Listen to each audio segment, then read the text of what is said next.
Bismillahirrahmanirrahim. Kita ngaji sampai pada bab puasa. Pada bab puasa ini ada beberapa bagian.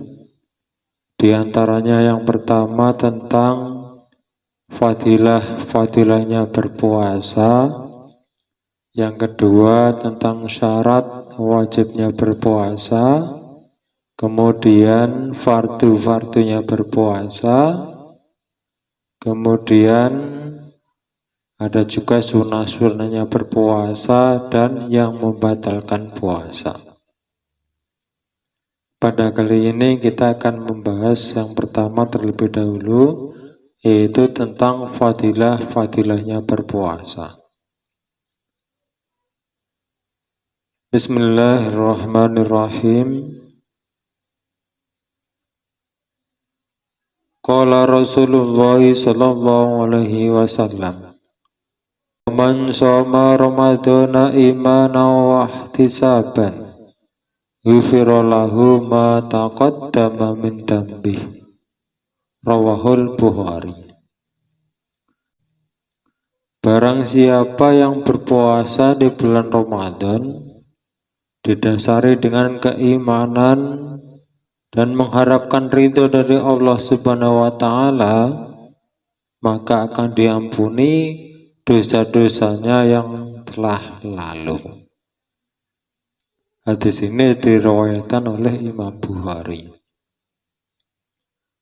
Nah, jadi dengan puasa Ramadan, menurut hadis ini, dosa-dosa yang kita kerjakan itu diampuni oleh Allah Subhanahu wa Ta'ala.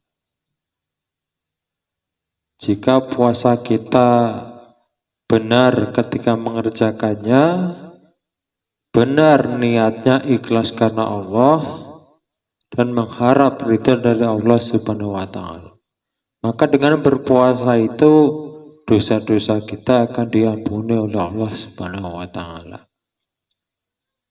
Tapi puasanya itu ya puasa yang benar cara mengerjakannya, kemudian sebulan penuh, karena kita membahas puasa Ramadan ini. Dalam Al-Quran kan disebutkan walitukmilul ngiddata, sempurnakan bilangan puasamu. Nah, jika kita berpuasa Ramadan ya harus sebulan penuh. Jangan hanya model kayak puasanya puasa kendang, depan rapat, belakang rapat, tengah bolong. Itu namanya belum puasa Ramadan. Hanya puasa di bulan Ramadan. Nah, yang dikehendaki di sini adalah puasa sebulan penuh. Adapun bagi orang-orang yang musafir atau misalnya lagi haid, ini ya boleh meninggalkan puasanya di mana dia memang lagi berhalangan dan niat nanti di luar Ramadan mengqadhinya. Nah, sekali lagi dengan puasa Ramadan yang kita kerjakan, maka kita akan mendapatkan ampunan dari Allah Subhanahu wa Ta'ala menurut hadis yang ada di dalam kitab Sahih Bukhari ini. Tapi kan dosa kita ini kan tidak hanya kepada Allah saja. Dosa kita banyak yang kita kerjakan yang berhubungan dengan sesama makhluk atau dengan orang lain. Makanya setelah berpuasa Ramadan sebulan penuh didasari dengan ilmu dan keimanan, maka setelah Ramadan selesai, hendaknya nanti di bulan Syawal kita itu mengadakan yang namanya halal bihalal atau saling bermaaf-maafan, karena dosa kita kepada Allah sudah diampuni dengan puasa Ramadan, tapi dosa kita kepada orang lain belum diampuni kalau kita belum saling bermaaf-maafan. Nah, agar kita nanti dosa kita kepada Allah dan dosa kita kepada sesama benar-benar habis, sehingga kita bisa bersih seperti bayi yang baru lahir, maka kita harus saling bermaaf-maafan. Mengenai fadilah-fadilah berpuasa disebutkan juga dalam hadis yang lain. Waqala Rasulullah sallallahu alaihi wasallam, "Lishaimi farhatani yafrahuhuma. Idza aftara fariha wa idza laqiya rabbahu fariha bi shaumihi." Al-hadis rawahul Bukhari. Bagi orang yang berpuasa itu akan mendapatkan dua kebahagiaan atau dua kesenangan. Yang pertama, ketika berbuka, maka orang yang berpuasa itu merasakan kesenangan. Misalnya kita berbuka, menjelang buka kurang setengah jam, itu rasanya itu sudah senang, sebentar lagi buka. Tapi kalau kita lagi tidak berpuasa, walaupun kita makan menjelang maghrib misalnya, itu ketika kita mau makan ya biasa-biasa saja. Tapi ketika kita berpuasa, setengah jam, seperempat jam sebelum kita berbuka, itu rasanya sudah ada rasa senang tersendiri dalam hati. Kemudian nanti yang lebih menggembirakan lagi, yaitu ketika orang yang berpuasa itu menjumpai atau bertemu Tuhannya di akhirat nanti. Itu dua kebahagiaan, dua kegembiraan yang dirasakan oleh orang yang berpuasa. Kemudian dalam hadis yang lain tentang fadilahnya berpuasa juga disebutkan, waqala Rasulullah sallallahu alaihi wasallam, inna fil jannati baban yuqalu lahu ar-rayanu. Sesungguhnya di dalam surga ada sebuah pintu, yang pintu itu dinamakan pintu ar-rayyan. Yadkhulu minhu shaimuna yaumal qiyamati. Maka akan masuklah pada pintu itu yaitu orang-orang yang berpuasa. Maka pada hari kiamat nanti akan masuk lewat pintu ar-rayyan semua orang-orang yang berpuasa. La yadkhulu ma'hum ahadun ghairuhum.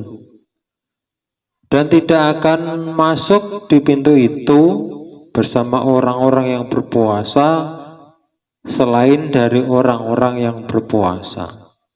Jadi ketika banyak orang yang masuk di pintu ar-rayyan, itu tidak ada satupun orang-orang yang masuk di situ kecuali mereka semuanya mengerjakan puasa Ramadan. Yuqalu, maka dikatakan, aina shaimuna, mana orang-orang yang berpuasa Ramadan?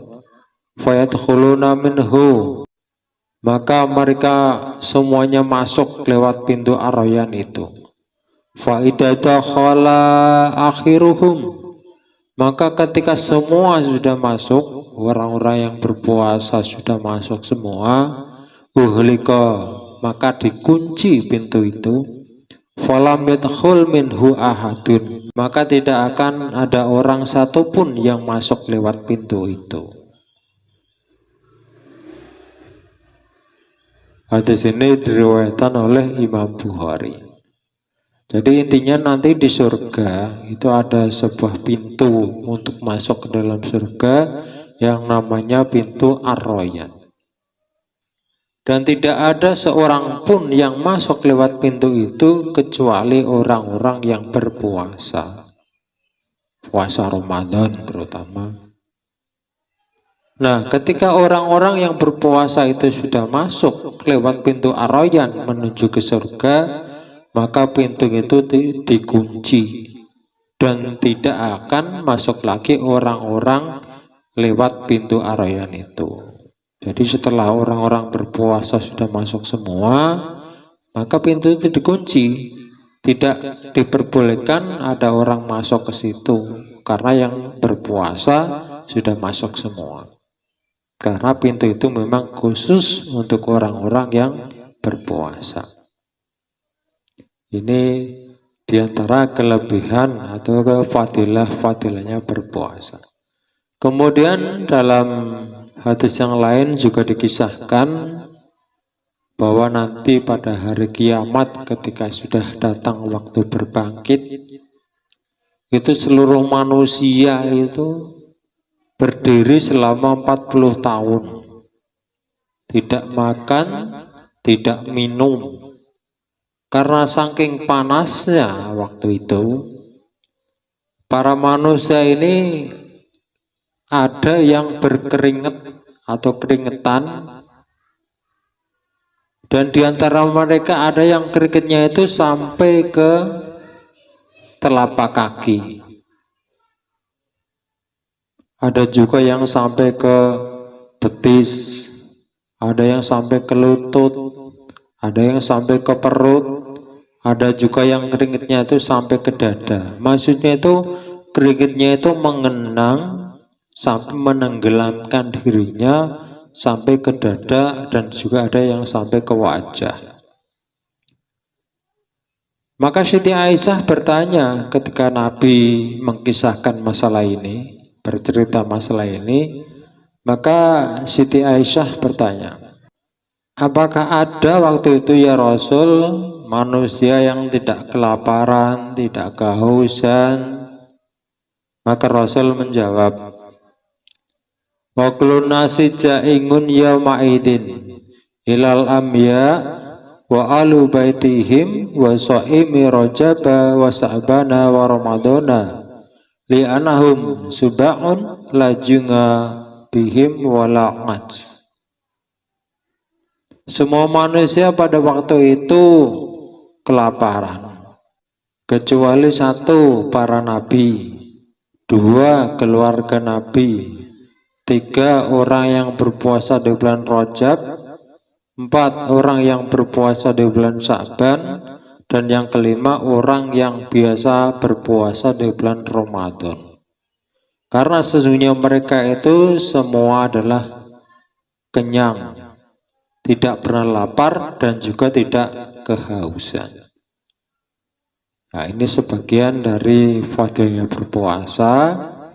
Jadi nanti ketika hari kiamat sudah tiba, hari berbangkit sudah datang, para manusia semuanya berkumpul, dan dikisahkan dalam hadis ini mereka berdiri selama 40 tahun.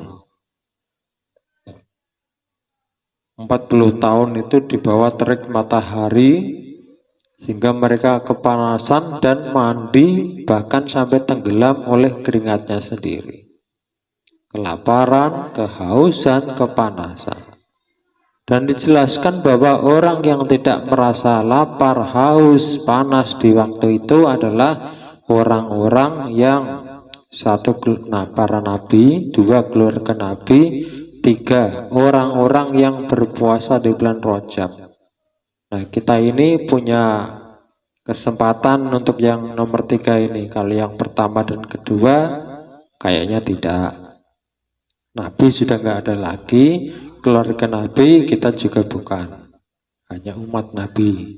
Tapi untuk yang puasa Rajab yang ketiga ini, kalau kita ketemu bulan Rajab, kita bisa mengerjakannya. Yang keempat, puasa di bulan Sya'ban. Ini juga bisa, kita punya kesempatan ini. Kalau kita bertemu, kalau mau bisa. Kemudian yang kelima, puasa di bulan Ramadan. Nah, ini beberapa hadis tentang fadilahnya puasa Ramadan. Nah, jika kita mengerjakan puasa Ramadan dasari dengan iman, dikerjakan dengan benar sesuai syariatnya, dan mengharapkan ridho dari Allah Subhanahu wa Ta'ala, maka fadilah-fadilah itu insya Allah akan kita dapatkan. Tapi ya itu tidak mudah untuk bisa berpuasa dengan benar, terutama niatnya ikhlas, itu tidak mudah. Oleh karena itu, setelah kita membahas tentang fadilah-fadilahnya berpuasa, kemudian pada bagian yang selanjutnya kita akan membahas tentang ilmu-ilmunya berpuasa, agar puasa yang kita kerjakan itu bisa benar sesuai tata caranya yang berlaku, sesuai perintah Allah dan Rasulnya. Sehingga kalau puasa kita bisa benar, bisa sesuai dengan syariat-syariatnya, ya insya Allah puasa kita akan membuahkan hasil sebagaimana yang telah kita bahas baru saja. Untuk syarat-syarat berpuasa, kemudian fardu-fardunya dan seterusnya, insya Allah nanti kita bahas lain kesempatan. Wallahu a'lam bishawab.